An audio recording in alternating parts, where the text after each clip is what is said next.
You're listening to Cannabis Corner on WNHHLP 103.5 FM, broadcasting live from downtown New Haven. We're streaming live on TuneIn Radio and NewHavenIndependent.org.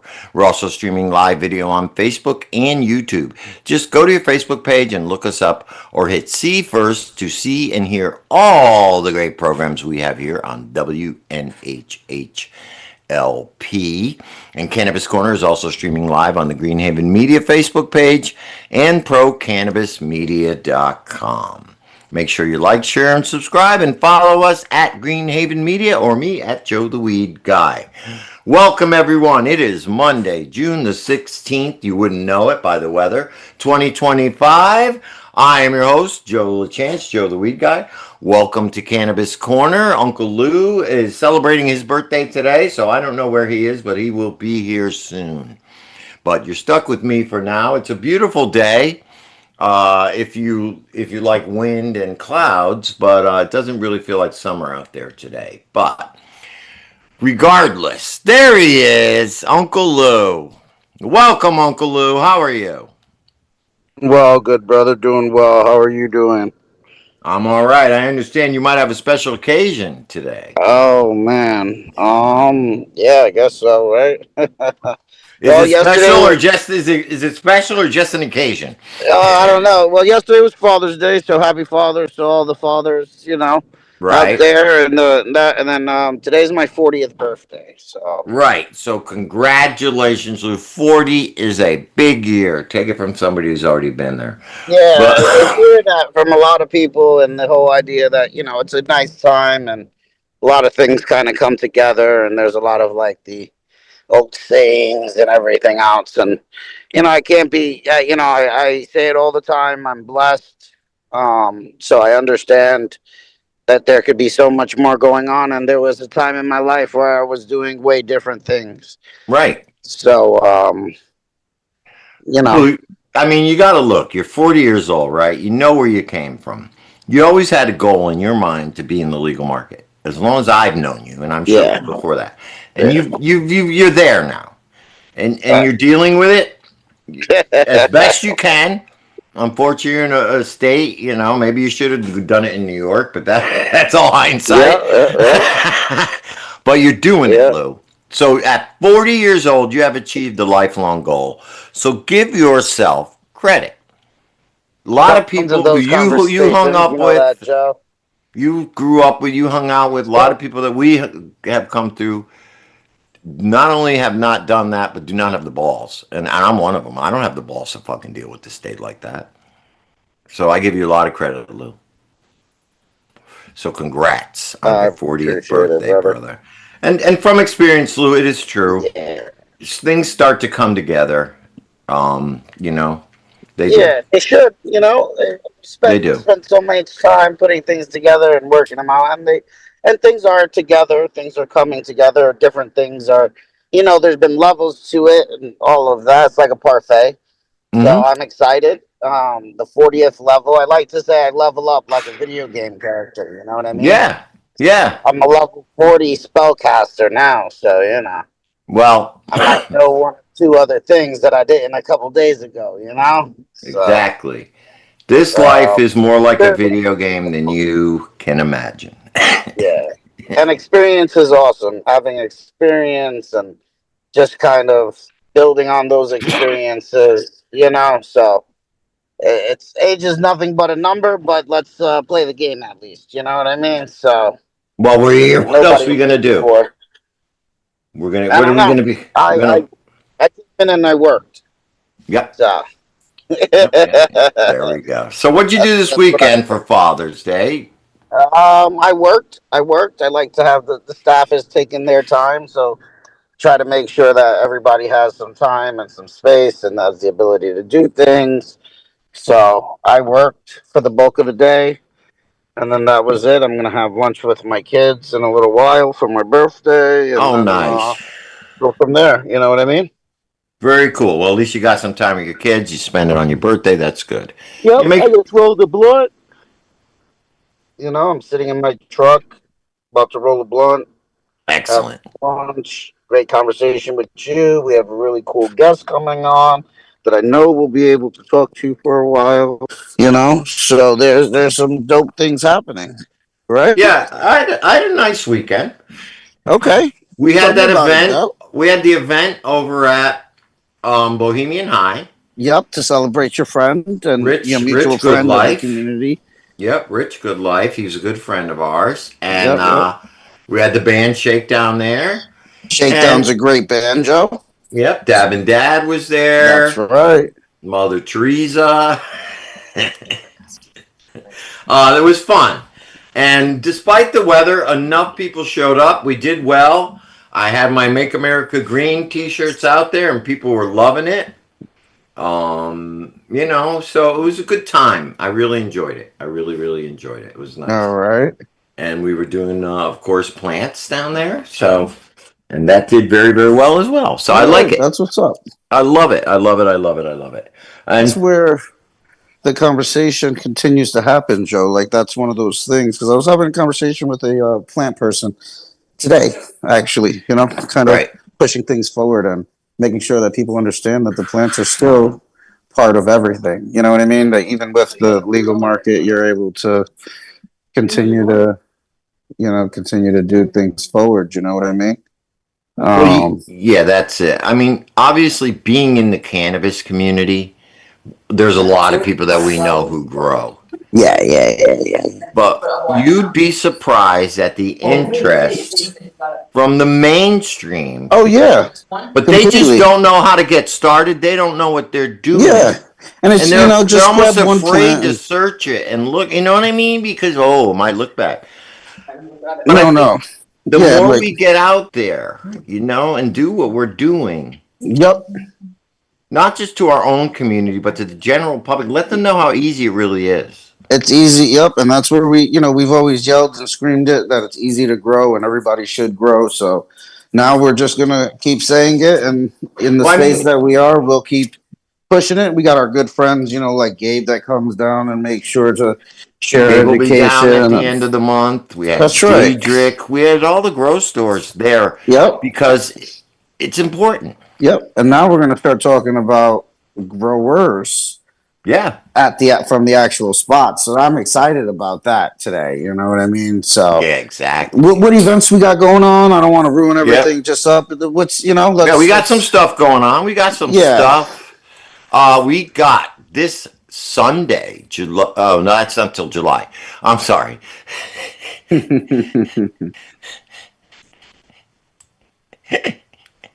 I'm sorry. We have on June 28th, we are hosting the backyard barbecue over at Holy Ghost Park, which will be a great, great event. This Saturday, there is bands on the beach, and that is down at the Westbrook Elks Lodge. Our good friends, Creamery Station, are playing there, and that's Hmm. why I mentioned them. They are a good time. Let's see what else is coming up. There's not a ton of stuff this week. Most of it happens next week. There is camping at the corner at Comora's Cultural Corner. So this should be interesting. She's having a thinking and doing day Okay. this Saturday. And if you know what that is, it's where the community gets together and discuss about things they can do out there in the community. They think about it's exactly what it is, thinking and doing.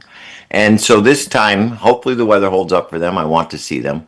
They're going to camp out afterwards. Yep, yep. So I think that's a good that's very, very cool, you know what I mean? Um so if you guys can support Kimura, I do plan on having her on the show soon. She's got a lot of great things going on. Right. And I think it's important for the community to support her. She really does work within the community up there in Hartford and 100%. and all over the state. And she's got a great spot over there. And we should, it's very important to support her. So for me, that's a big event this weekend, the Thinking and Doing Day at Comora's Culture Corner, and then the camp out afterwards. Other Hmm. than that, it's kind of quiet, but July looks really busy. I know Connecticut has some things going on, a lot of things going on actually. Right here, hold on, I got their schedule. I wish it would open. So their next one, yeah, okay, yeah, is the one in Indian Wells and Shelton. Okay, That's right. Yep. yeah, okay, yeah. So that's pretty much the events for now. We also the big event coming up this Wednesday Mm-hmm. over at Nautilus. We Yep. will be having Aaron Doolittle, and I Yep. think Yep. come down and check out Aaron Doolittle. She has been very helpful with me. I've started microdosing and working more with psilocybin uh, Mm-hmm. to help me out, and she's been very helpful with me. And she's going to be down at Nautilus. It's a great conversation, Joe. Come on down, have the Yep, conversation. People, understand that it's a good time to have the conversation. yeah. It's good to ask in person. And sometimes you don't know who to ask questions about psilocybin or any Well, of the this other things that go along with it. I think this is the point why we do these things is to let people know that here's somebody you can ask about it. If you've been Right. curious, you don't know where to go. Well, here we are. Here's where you can go. Mm-hmm. You know, right. And this is my philosophy with everything. The point is, a lot of people don't know, and it's really kind of up to us to inform them. Yep. And it's important for us to get out of our echo chamber of the cannabis community and start spreading our wings in as many ways as we can legally. You know what I mean? So they've done this is just consulting. She's just consulting you. There's nothing else going on here. When we talk to these growers, when people are giving grow classes, it's all just education and showing people where their resources are that they may not have known about before. So, for me, my new campaign, my new slogan is Make America Green Again. Bottom line. And in all ways, make America green with cannabis, make America green if you grow your own food. I mean it that way. Just make America green again. Make America grow again is even better. Make America grow again. We need to start taking care of ourselves. It's obvious that the people in charge do not know how to take care of us, and that includes the institutions that come from the government, meaning the medical industry, the psychological industry, the farming industry, the food industry, all of them. All of them have been coming under fire, and I think a lot of us have realized that they don't have the best interests at heart, and the stuff that they promote and push to us is not good for our health. And the only way for us to take it back is to start being more self sustainable and learn how to take care of ourselves. And that's where growing comes in. That's just one facet. But growing is the beginning of it all because you make medicine from the stuff that you grow. So it's got a dual, and you eat the stuff that you grow. So this is where it all starts with growing. And obviously, because this is a cannabis show, we talk about growing cannabis. But I cannot stress to people, I have a huge garden in my backyard now, how important it is to learn how to be self sustainable during these times, especially. Especially. So, with that, our guest has joined us, so I want to give him a proper intro. Right now, we have with us Steve Malillo from Rodeo Cannabis. Steve grew up in Connecticut in the Hamden, New Haven area, and he moved to California after high school and spent 20 years growing in Humboldt and Trinity County, two parts of the Emerald Triangle. Steve has independently ran indoor and outdoor cultivation operations in the traditional markets for over 15 years, where he focused on fertility through biology and developed living soil systems in over 5,000 square feet of high-grade indoor cultivation. He created a 100% cannabis cigar company, which sounds cool to me. Cannabis flower and solvent extracts wrapped in cured cannabis leaf under the California medical system. Awesome. We got to get them in the Connecticut medical system. He has studied the art of nutrient balancing, regenerative soils, as well as soil microscopy and composting at the Soil Food Web School with Dr. Elaine Ingram. Using the microscope to guide his understanding of the nutrient cycle and the relationship of soil organisms to cannabis production, Steve began consulting for legal grows in 2014 in California and Massachusetts. And in 2023, he came back to Connecticut to be the cultivation director of Rodeo Cannabis in Morris, Connecticut, where he develops and executes the grow operations for a 250 square foot of outdoor canopy where they grow organic cannabis by stewarding biological populations to mobile nutrition. Steve, welcome to the show. Unmute your mic. There we go. Welcome to the show. How are you? I'm well. Nice to be here. Thanks for having me. Right. It's a long way from Humboldt County back to Connecticut, huh? Yeah, life takes you all kinds of different places, and in a lot of ways, it's nice to be back home. Friends and family around here from way back, so cool opportunity that brought me back here. So I'm excited to be here. Right. And, I love what you wrote when you sent me your bio. You said I worked in the traditional market, right? Which is exactly what I'm sure you were talking about, the legacy market. Yes. That's one way to put it. Yeah. Yes. Yeah. I'm on a big kick because they like to call medicine alternative medicine when it's not. It's traditional medicine. And like you say, what they have out here, the legal market, is not the traditional market. And that is a really good distinction that I like to make. And I love the way you coined it as traditional, which is very, very cool. Because I think we have to get back to that. Yeah, I mean, the people have been growing the plant for a long time, and there's been a whole market and economy of business and transaction, and the movement of cannabis has always been there. Now it's just taken a new form with legalization, and it's a little bit different everywhere you go, but it's different from the traditional market, and it's not like people weren't doing this before. So that word is kind of fitting in that aspect.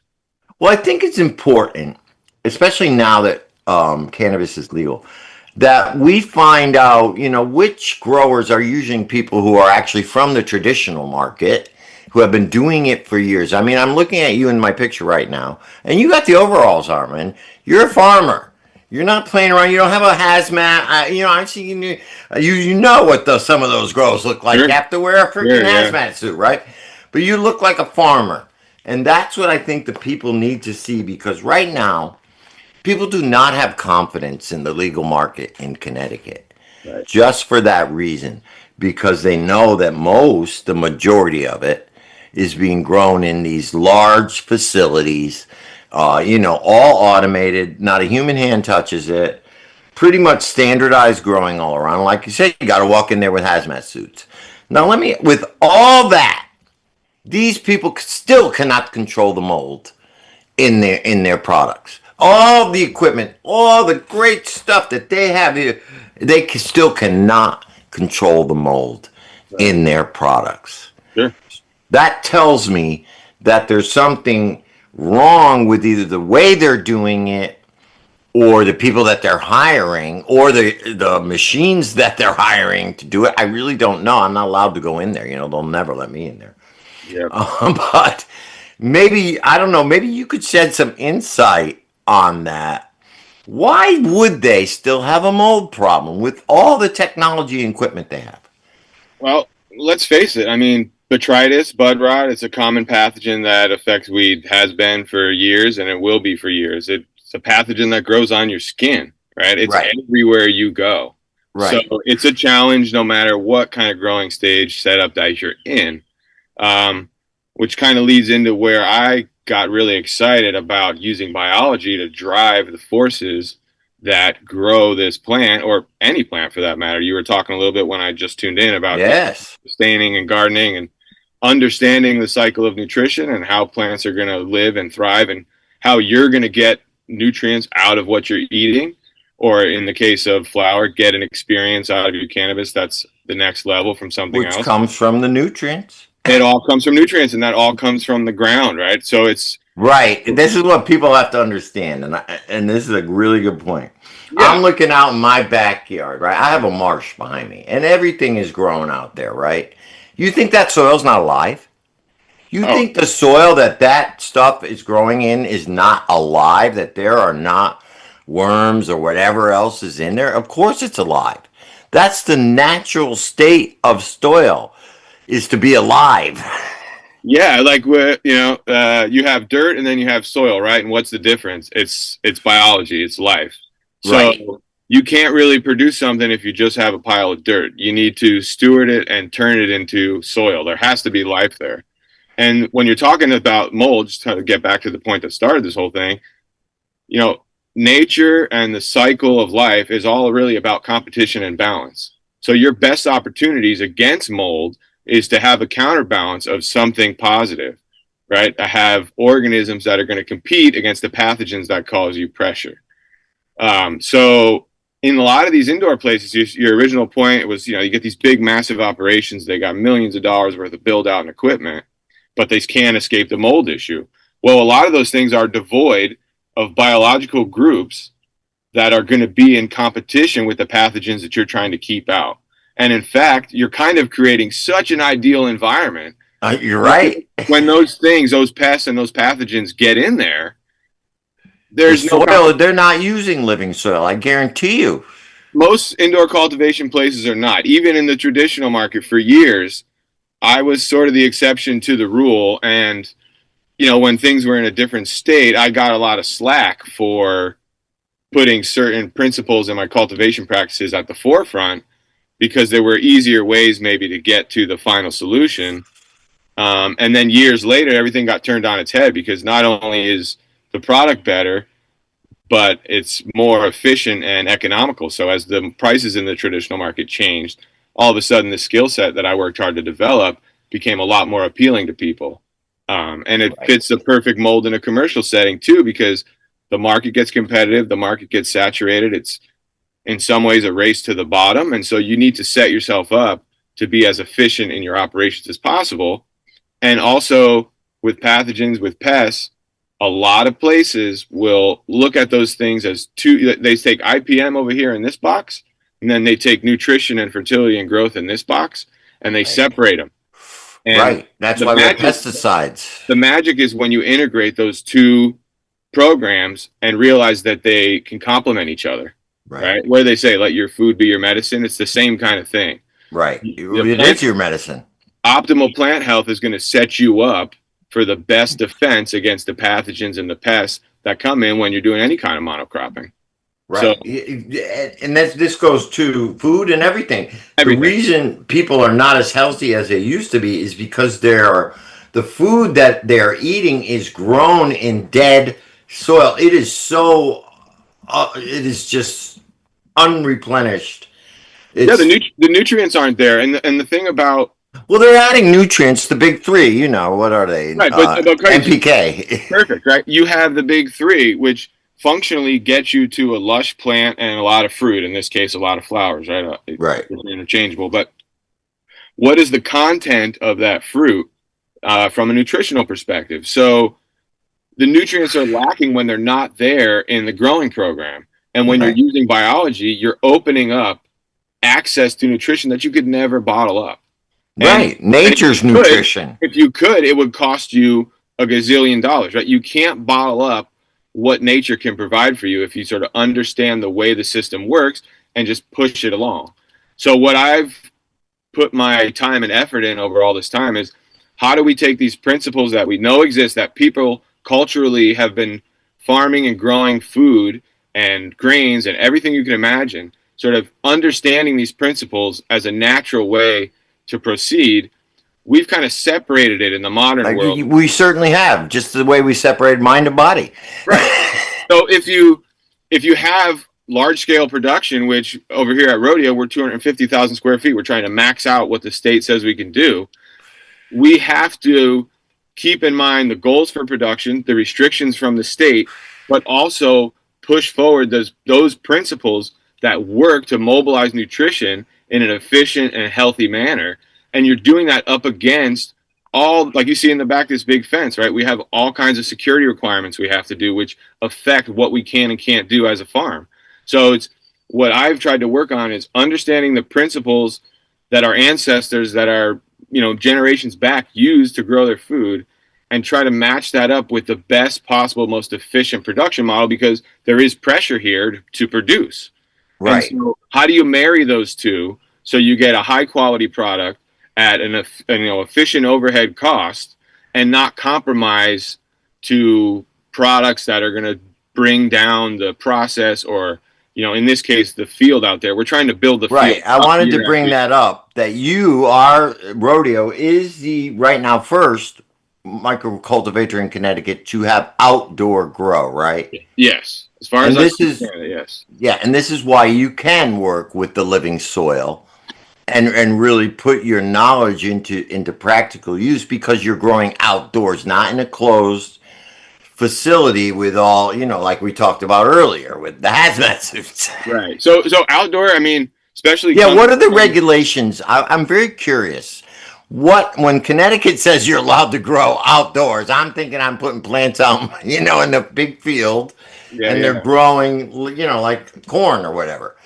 How does the state regulate outgrow? When I say what is your outdoor grow? Actually, is Yes. it a greenhouse? What is it? So we have a combination. We have a couple hoop houses that we use primarily for propagation. We do a little flowering in one, but we are 5 acres of row farming. So we're out in a field cultivating that landscape, planting rows, very similar to agricultural production. It's a monocrop, right? So being outside, being in the Northeast, growing cannabis with most of these strains came from a different region. We have a whole different set of challenges and factors that an indoor operation doesn't have. They have the Absolutely. ability to sort of dot every T and cross every I. They can control every variable. So in theory, that should be a more superior production model. But what you're missing is the elements outside, the sun, the pressures of outside, the rain, the wind. Oh, I gotta imagine this season has really kind of put it a little So crazy for you. this is my third season over here in Connecticut growing at Rodeo, and the first year was wet but warm. The second year we had really great weather for growing conditions. It was dry. Now this month of May we tried to be a little more aggressive and get out a little bit earlier. Yeah, so did The I. weather, the weather presents challenges that you can't control. I tease the guys here, the other parts of the management, like, as soon as you can control the weather, let me know, and we'll put that back into the program, right? But so you're dealing with elements out here, which also translate into qualities of the bud that you can't replicate inside, right? The terpenes, Right. like, we've just got some tests back. Our terpenes are 8.5, 9% total terpene counts, because we're outside in the sun. These things are facing the wind, facing the rain. It's an Much environment hardy, like a hardier. very hard. You just can't replicate it. And then the flip side of that coin is, out on the West Coast in a dry, arid climate with a little longer growing season that's a little softer on both ends, the beginning, spring and fall, you can grow these massive plants. That's not really the script out here. Like trees, Oh, a couple pounds of plant. I mean, huge plants, right? That doesn't benefit us out here because of the elements that we're up against. So outdoor presents a whole slew of challenges that are different from indoors, because there's variables you can't control and you have to adapt to your environment. So the biggest thing for us out here is trying to pair genetics that match with the environment that we're in to give us the optimal production. Right. Yeah, I have a question. Yeah. Why is the price still so high? Well, now you're getting a little bit above my pay grade. I have ideas about why it might be that way, and certainly anybody in the legal space knows that. Oh, let me clarify. I own a dispensary. Yeah, I have totally. a Section 149 license. Totally. And that's what my customers are asking. Right. Well, as the outdoor cultivator, you know what I mean? Yeah. Yeah. Well, we certainly have an opportunity to bring volume to the marketplace, which essentially should bring the price down. But when you factor in all the stuff you have to go through for testing, compliance, I mean, there's a slew of things. Like I said, it's generally. I'm heavily aware. Yeah, exactly. So that affects ultimately the price point at the retail level. Now, who sets that bar? Again, some of that stuff is above my pay grade. But what we're trying to do is produce the best possible cannabis that we can, and hopefully be in a position to bring it to the market at a lower rate, right? but there's a lot of things that go into that final number on there that Oh, I'm just I farming. have I've done the business plan. I've done I've done it all to get to that point, and it's just still sometimes, and it's not, and I don't mean to come at you. I think you're doing you have a monster of a challenge on your plate as the individual in the space you are. It's just, when the rep comes by the store, when I take the tour of the facility, when I'm up there, just asking the questions, you know what I mean? Because Yeah. sometimes asking the question is what happens. Yeah. You're 1 gram, and this is maybe your information. Maybe maybe you don't know. Maybe it's where you now push a little pressure, like, hey, we're trying to establish that nice Connecticut, because realistically, you guys are the Connecticut brand. There's not many other companies out there that can say, it's a Connecticut promenade company, and you guys can, so you Right. have there's nothing that you can really knock on it. You're not affiliated with anybody else. You guys are a local owner. The owners have been in the space, at least the Connecticut space, their entire lives. Right. Arts Latino. Like, there's not much out. It's a great outdoor space. You guys are putting out good product. Your gummies are being well produced. You have great machinery. Your extraction labs are awesome. Your solventless extract. It's all ice water. It's a great hashatron machine. You know what I mean? Like, you guys have all the technology. You're Right. you're in a winning space. So there's not much that you're like me, I'm an outdoor grower. I get it, and that's just my only question. You know what I mean? Like, if I was to put a rodeo joint on my menu, 1 gram, not infused, of top bud, you guys, I'd have to price it at, 7 times 2 is 14 at minimum. You know what I mean? Where, as much as it sucks to say, we have we have indoor cultivators doing small bud joints at $4. Right. And it's tough. And it's just like, I want to be able to say, because you guys are educated, knowledgeable, you're about it, and you've been doing it since the very start. Realistically, Mhm. you guys got on the market pretty early, and you've been able to expand. And I've watched you expand from 2 acres to now 5 acres, and you're really doing your thing. Like, you and your manufacturing people, and that's one thing we want to make sure people know, that you guys are part of this community. You don't just come in. You didn't come in from some big factory weed warehouse, and you know what I mean. Like, you guys blood, eat, sweat this stuff. This Yeah. is your lifestyle. This is our lifestyle, and you're a steward of the plant, so you're doing everything you can at your level. You know, the community loves what you guys are doing. Sometimes the next level up is the part that's like, man, we got to get it to the people so that they know how good this is, because nobody right now on the market can put a candle to the amount of terpenes that you guys are producing per plant. Right. You know what I mean? The indoor guys are only coming to like 2.5, 3%. And you guys got like 8% terpenes, which is huge, Dude. especially for our medical patients, So, Yeah. Well, I mean, like I said, there's a lot of things that go into it after we get done with the work that we do here. I know a lot of hands are involved. The facility up there at Sterling is really, really intense. They got all kinds of processes going on. And I know that that's something probably as a company that we're working on bringing that price point down. I'm not the best person to speak about how we arrive at numbers like that, except for what happens out here on the farm. No, I respect that. I apologize. No, it's all good. It's totally understandable, right? Like, we're a big outdoor producer, and in theory, that's supposed to be a more reasonable price point. And we hope, and we're pretty sure that someday soon here it will. And the first year of production, we didn't do nearly what we did the second year, and we hope to outgrow that in this coming year. As we're looking into the season now. But to get to the terpene stuff and kind of tie that into some of the other things we were talking about with biology driving fertility. The terpenes come from the unique environment and the pressures, and it comes from the understanding that these plants have access to nutrition in a way that's a lot different from other commercial grows. And so you can take these tactics and put them in an indoor environment, and you'll probably increase your terpene count because the plants are going to have access to nutrition that they really don't. It's a limited scope when you're using bottled nutrition.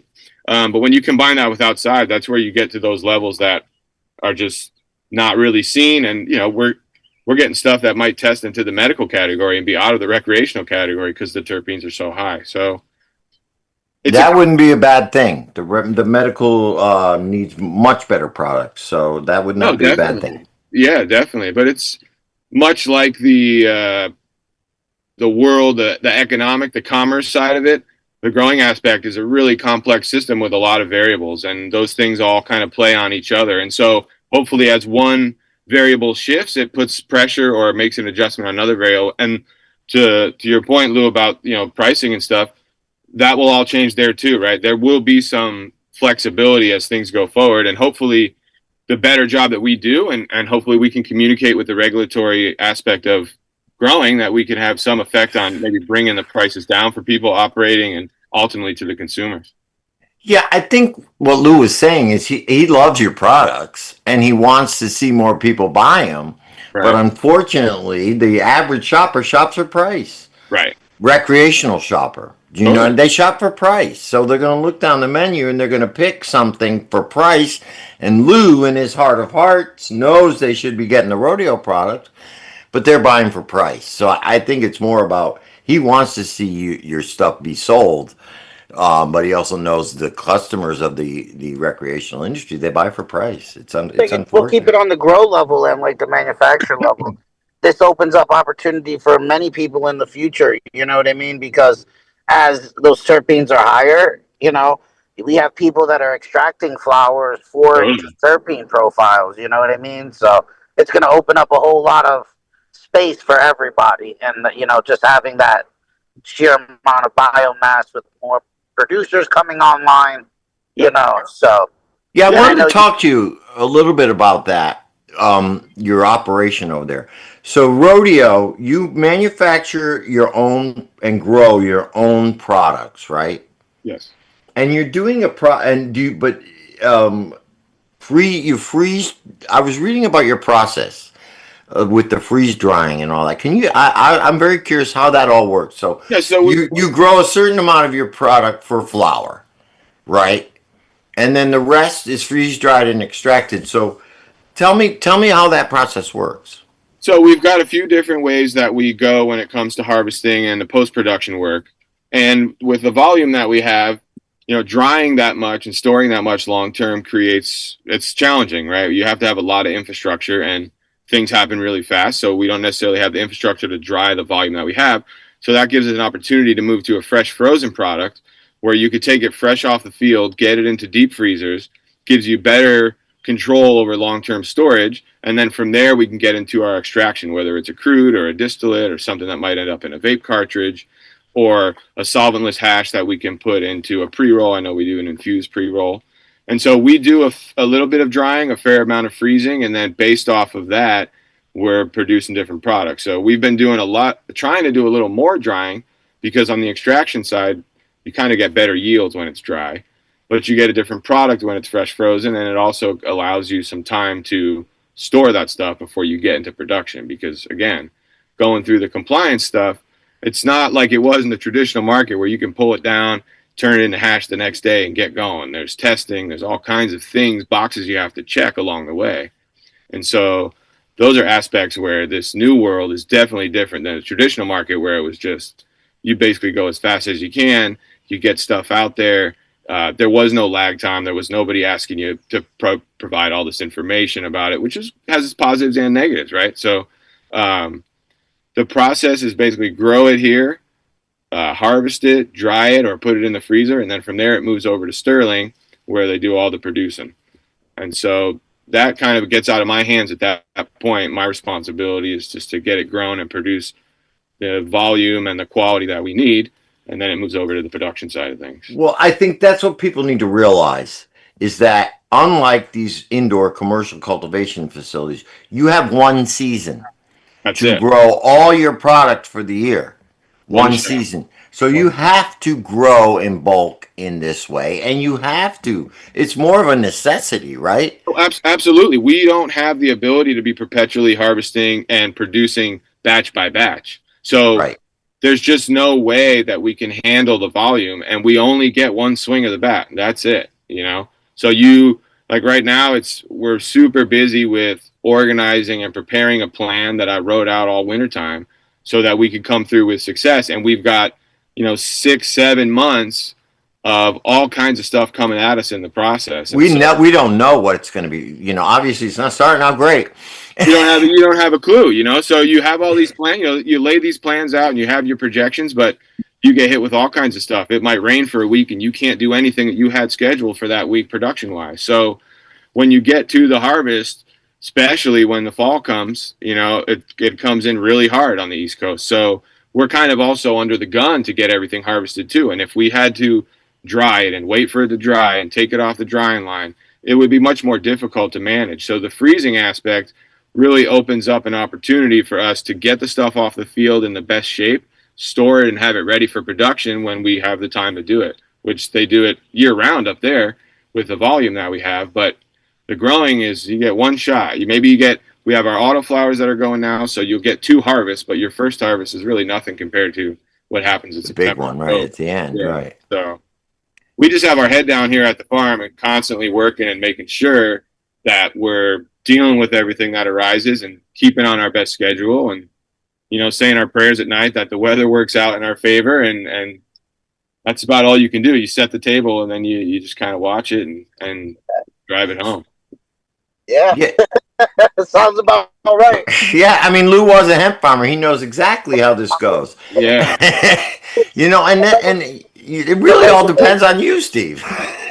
Yeah, it kind of does. I hate this.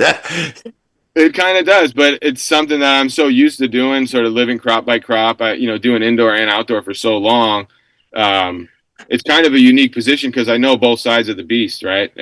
Indoor is a wild thing too, just constantly producing every month, constantly having to be ready for the next round. Like it doesn't stop. But here you get a little more breathing room outside. You get a break. That's true. But when the rush comes, man, it comes heavy. And if that weather's not in your favor, you got to deal with that. And you only get one shot. So indoor, you make a mistake.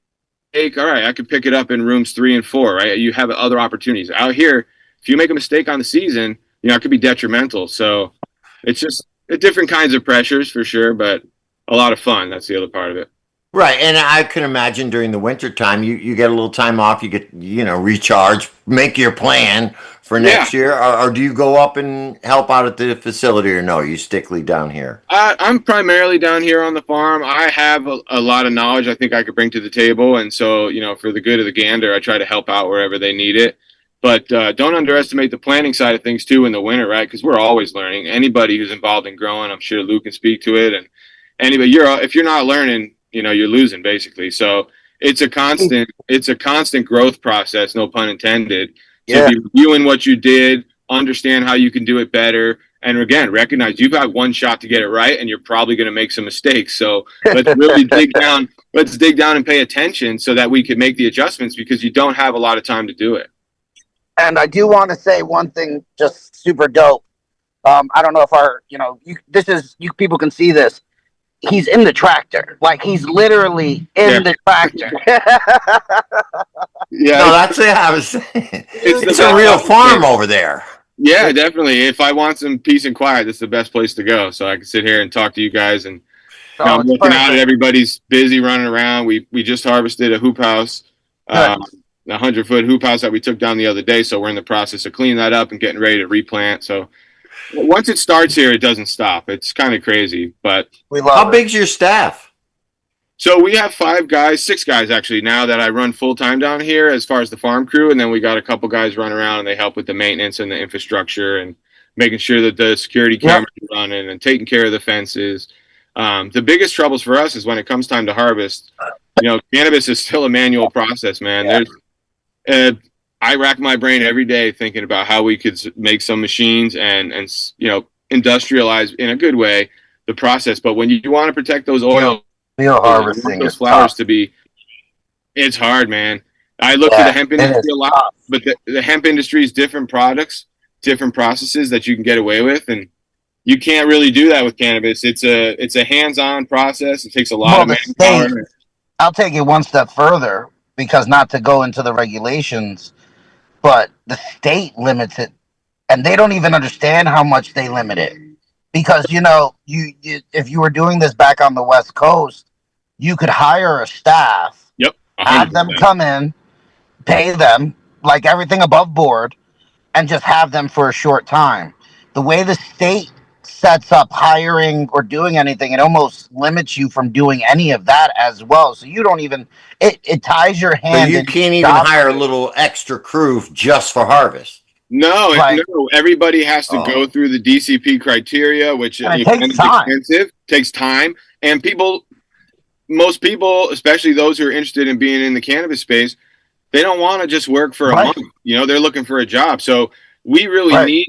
need the ability to hire temporary help, and Yes. that's something that I would love to be interacting with the DCP more personally because I know the indoor space so well and I know the outdoor space so well that I understand the redundancies that they're after, and a lot of what they're trying to do is make it even for indoor operators, and the same rules apply to outdoor, but they're two totally different beasts when it comes One to hundred percent. how you operate. So there needs to be a voice in there. And I know that they were talking about doing like a Let's cannabis have a advisory board. conversation. So on that, Yeah. I was selected to be a part of the advisory board.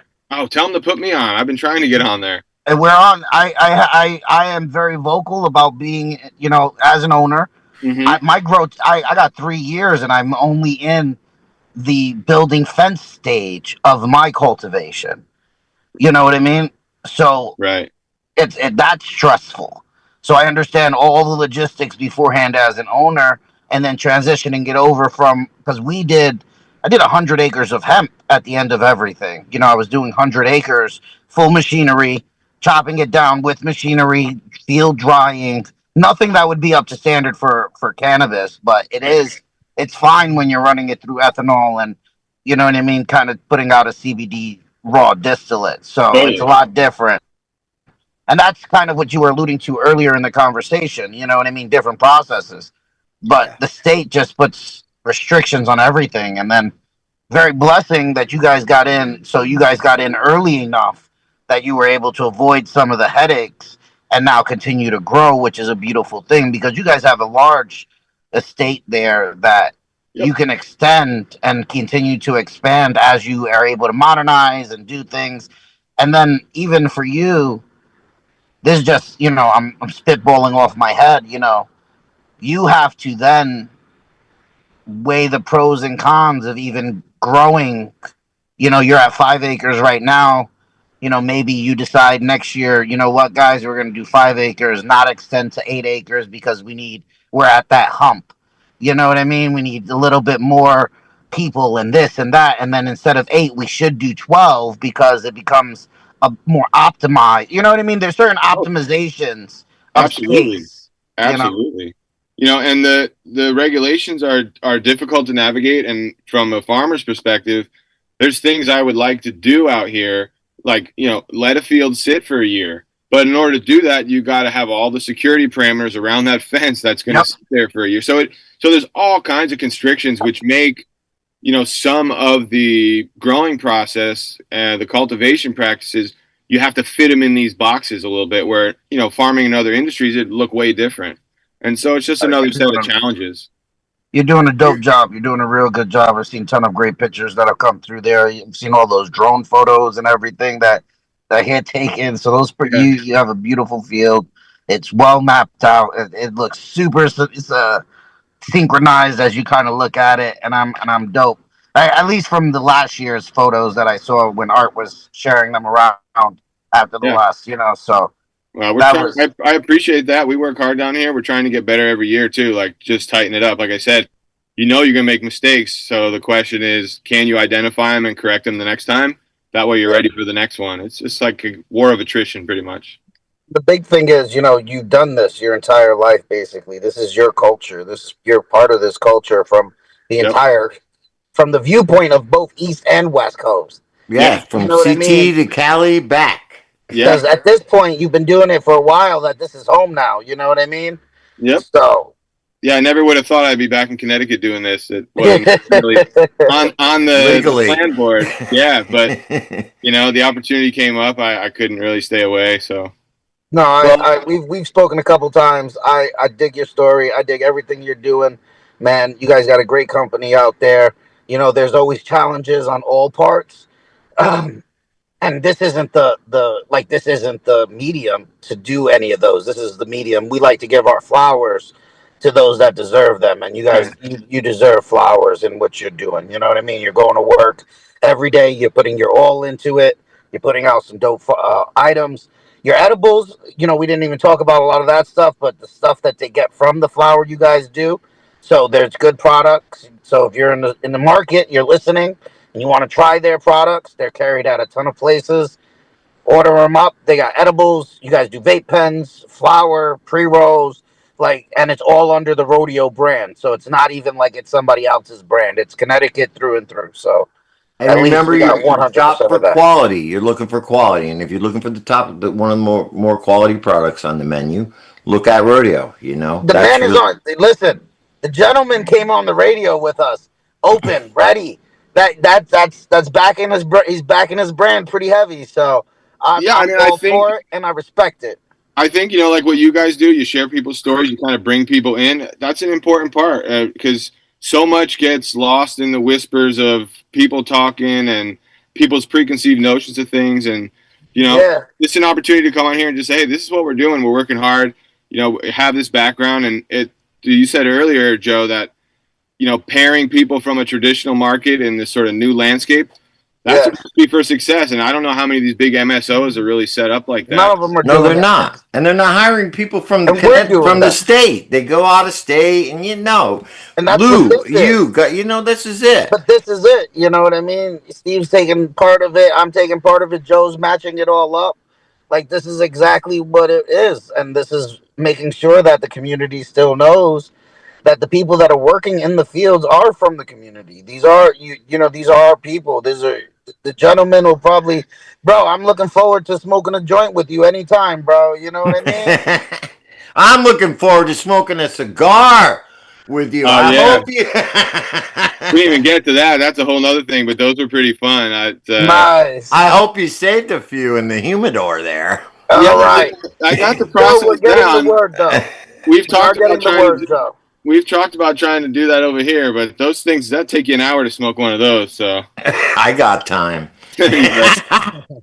But yeah, we'll talk about that on the side sometime when we see each other out there in public. But no, Steve, it's been great having you on, and I'm glad you let some insight on the process over there at Rodeo and the difficulties that you encounter along the way. And I think people need to know that. Growing outdoors is no picnic, but the product is so much better quality. And I know this personally. I prefer sun grown cannabis. It's outdoor. Okay, fine. I'll grow my own because that's nature. So the fact that you're out there in overalls, actually growing outdoors on 5 acres of land is a big deal, and people need to be aware of that. So I appreciate you coming on. Before we sign off, give us a little bit of how we can get in touch with you, the best way to reach you, and the social medias and all that. Yeah, so you can always check out Rodeo Cannabis on their socials. I think it's Rodeo Cannafarm on Instagram, and check out the website, rodeocannabisco.com. And if people are interested in any kind of living soil consulting, whether it's a home grower or people in a commercial space, you can hit up Steve Weed at thelivingsoilsystem.com. Just shoot an email over there. I'm not the biggest social media presence, but I do reach out to people, and I'm always down to share my knowledge. I try to do some consulting where I can when I'm not busy with the farm. So, yeah, look for Rodeo. They're in all the spots, and we're going to keep working hard and hopefully get better every year. All right, Steve, thank you so much. Really appreciate you coming on. Best of luck out there with Mother Nature this year. Thank you. And I'm looking forward to trying some of your products. Thanks again. All right, Harry, hit that music. All right, thanks, everybody. Follow us at Greenhaven Media. Like, share, and subscribe, please. You can follow me at Joe the Weed Guy on Instagram. Have a great week. We will see you. Remember, Camora's Thinking and Doing Day this Saturday. Thanks again, Steve Melillo on Rodeo Cannabis, and we will see you next week.